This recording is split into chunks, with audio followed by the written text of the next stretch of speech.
लेकिन हमें ये इतराज़ हो सकता है शहजाद साहब कि जो बाकी उनकी सपोर्ट में लोग निकले, वो भी किसी के बच्चे हैं, किसी के भाई हैं, किसी के बेटे हैं, उसी जेल के अंदर बंद हैं, वो किन हालात में हैं? अगर ख़ानदान इनका खर्चा उठा रहा है तो वही ख़ानदान थोड़ा बहुत उनका भी खर्चा उठा ले, या वो शख्स अगर पूरी अपनी कोई किसी का ख़ानदान का एक कफ़ील था जो इनकी मोहब्बत में बंद हो गया, बानी की मोहब्बत में, तो क्या इनका ख़ानदान पीछे से उनके बच्चों का ख्याल रख रहा है?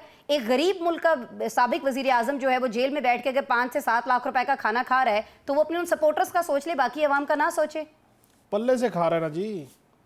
अच्छा देखिए, ये मुझे लगता है कि ये ऐसी ही कोई बात है कि जैसे हम सेब और किन्नू के जो फवायद हैं उनका आपस में तकाबल कर रहे हैं। मतलब बानी का वो क्या खाते हैं, कहाँ से पैसे आते हैं, या उनके आम आदमी जो वर्कर हैं, कि हर आदमी के अपने हालात होते हैं और अपने वाकयात होते हैं, उसके तहत ही वो चला करते हैं। लेकिन मैं इस बात पे बड़ा हैरान हूँ, ये अभी आपके ये हेडर चल रहे हैं प्रोग्राम पे जो, कि उनको जेल का खाना पसंद नहीं है। तो मैं पूछना चाहूंगा ये लोगों से कि आखिर कौन से हमारे सियासी रहनुमा थे जो जेल का खाना, वो जो जेल से मिलता था, वो खाते थे।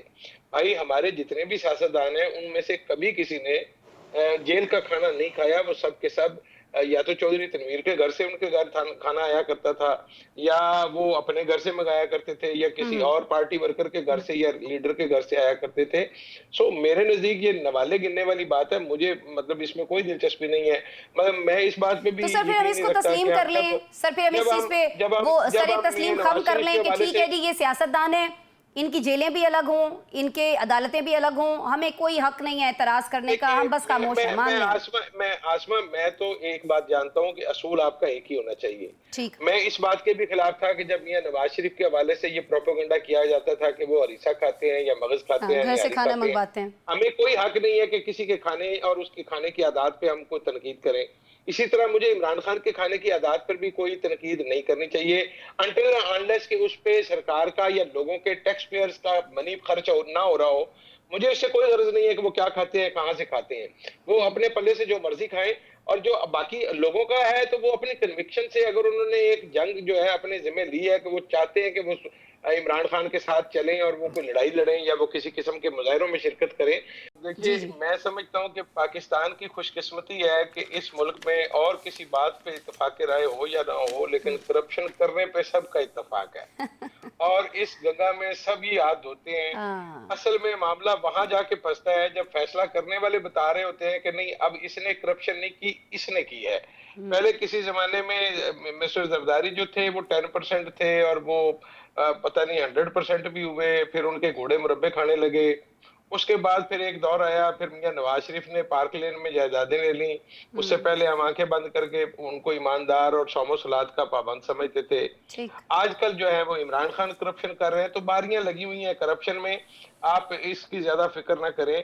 मैं सिर्फ एक बात जानता हूं कि ये जब अभी बात की नौशाद साहब ने कि एक जिम्मेदार आदमी जो है, और जिम्मेदार से मुराद यकीनन उनकी गवर्नर केपीके से है, तो फिर जनाब एक और गवर्नर साहब भी हैं, उन्होंने 2 दिन पहले एक बयान दिया है, कुछ दिन पहले। मेरी गवर्नर केपीके से मुलाकात नहीं हुई शहजाद साहब।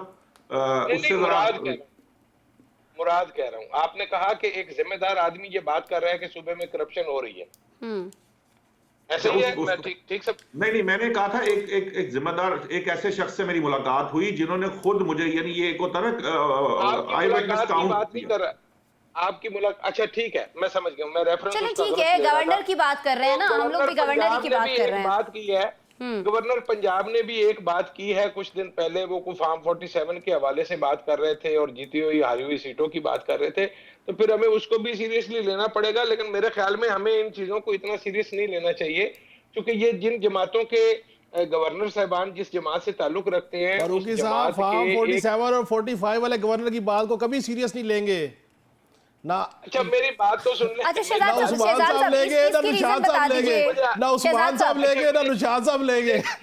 शहजाद साहब आपने जो गवर्नर पंजाब की बात की है, मैं यहाँ ये पूछना चाह रही हूँ कि सारे सूबों के जो गवर्नर्स हैं वो कहीं ना कहीं हमें हुकूमत के खिलाफ बयान देते हुए, गिले शिकवे करते हुए दिखाई देते हैं, लेकिन गवर्नर बलोचिस्तान मुकम्मल तौर पर इस पर खामोश हैं, तो वो बड़े खुश दिखाई देते हैं हुकूमत से। इसकी क्या वजह है? मैंने अपने आर्गूमेंट के शुरू में कहा था कि पूरी कौम का सिर्फ एक चीज पे इत्तेफाक है, तो आगे उसके आगे आप खामोशी रखें या पंजाबी में जिसको कहते हैं मुठ रखें। इस पे ज्यादा बात करने की जरूरत नहीं है, मुझे अपना आर्गूमेंट कंप्लीट करने दें। कि ये सियासी जमात के जो गवर्नर साहब हैं, इनके एक बड़े वजीर आजम हुआ करते थे, उनके बेटे को 2-3 साल अगवा रहे। तो आपके ख्याल में वो कोई हुकूमती मामलात में इख्तिलाफ राय की वजह से उनको अगवा किया गया था, या आपके ख्याल में उनको कोई मतलब असूलों की बुनियाद पर उनका बेटा अगवा हो गया था? बात सिंपल सी है कि यहाँ पे जिसका जो वो पंजाबी में कहते हैं ना कि अंग्रेजी दी दी ते पंजाबी दा दा जिथे लगे उथे ला।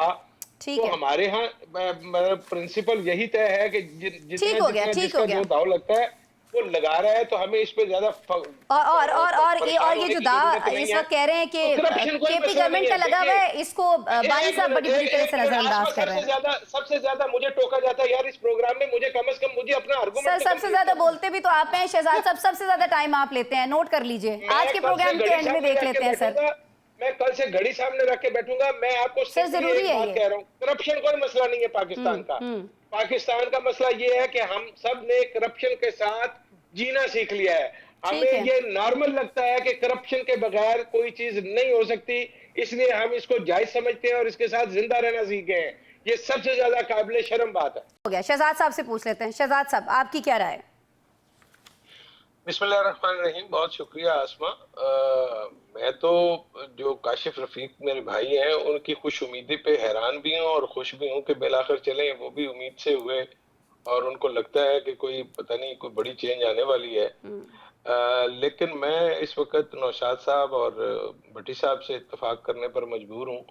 उसकी वजह ये है कि यहाँ पे जो लोग जिनको बुलाया गया इस कॉन्फ्रेंस में, उनमें से बेशतर की हालत यह है कि उनके दिल तो इमाम हुसैन के साथ धड़कते हैं, लेकिन उनकी तलवारें यजीद के साथ हैं। तो ये जब तक उनके तलवारें यजीद के साथ रहेंगी उस वक्त तक जो है ना वो मुझे कोई इनकलाब आता हुआ नजर नहीं आता, पहली बात। अच्छा, दूसरी बात ये है कि ये आप समझ लें कि जब मौलाना फजलुर रहमान कुल्ली तौर पर नाउमीद हो जाएंगे, मायूस हो जाएंगे कि मुझे कुछ मिलने नहीं जा रहा है इस सेटअप से, उसके बाद वो कोई सीरियस एफर्ट कर सकते हैं। उससे पहले तो वो दुआए खैर ही कर सकते हैं और दुआए खैर उन्होंने कर दी है। भट्टी साहब ने आपको उसका अहवाल भी बता दिया है। तो मेरे ख्याल में हमें इससे ज्यादा तवक्कुआत नहीं रखनी चाहिए, लेकिन 2-3 चीजें और जो डेवलपमेंट्स हैं वो जी जी, नजर में रखने की काबिल हैं। एक तो ये है कि जो कि वकला की तरफ से जो कल हम बात कर रहे थे कि जो इलेक्शंस के रिजल्ट हैं, सहाफियों को न्यूट्रलाइज करने की कोशिश की जा रही है, वकील पहले न्यूट्रलाइज रहे हैं। तो सहाफियों का मेरा ख्याल है एक आध बड़ा धड़ा जो है वो तो ऑलरेडी जो है वो उनकी पॉकेट में है, तो वो तो कोई इतनी फिक्र वाली बात नहीं है। अच्छा, दूसरे भी मेरा ख्याल है अपनी बार्गेन पोजीशन बनाने की कोशिश कर रहे हैं। यहाँ पे असूल नजरियात की कोई बात नहीं। मैं हमेशा से कहा करता हूँ कि पाकिस्तान की सियासत जो है उसका सियासत का इखलाकियात और असूल से कोई ताल्लुक नहीं है। ये सरासर पावर पॉलिटिक्स है और इसका सिर्फ और सिर्फ एक ही नस्ब लैन है कि किस तरह से हुकूमत हासिल की जाए। तो अब जीडीए का इसमें शामिल होना, अंदरून सिंध से अगर आपको कोई हमायत मिल सकती है, उससे कोई खास मुझे नहीं लगता। वो जो उनकी एक खातून है बड़ी वोकल है, एक एमएन ने उनकी बहुत खूबसूरत गुफ्तगू करती हैं, तो उनको भी हरा दिया गया। हालांकि उनका मामला ये था कि उनके वोट अच्छे खासे थे, लेकिन अगर अंदरून सिंध से आपने पीपल्स पार्टी को सीटें दिलवा दी हैं तो अब जीडीए के पल्ले इस वक्त फिलहाल तो कुछ नहीं है। वो एक आध शुरू में पीर साहब ने एक जलसा किया था जो मुझे याद पड़ता है, उसके बाद वो भी खामोश होकर अपनी जगह पे बैठ गए थे, जिसका मतलब ये था कि ये जो साबका इत्तेहादी हैं, एस्टेब्लिशमेंट की जमातें जो और उनके सरबराह, वो उन्होंने फिलहाल इसी तनख्वाह पर काम करने का फैसला किया है।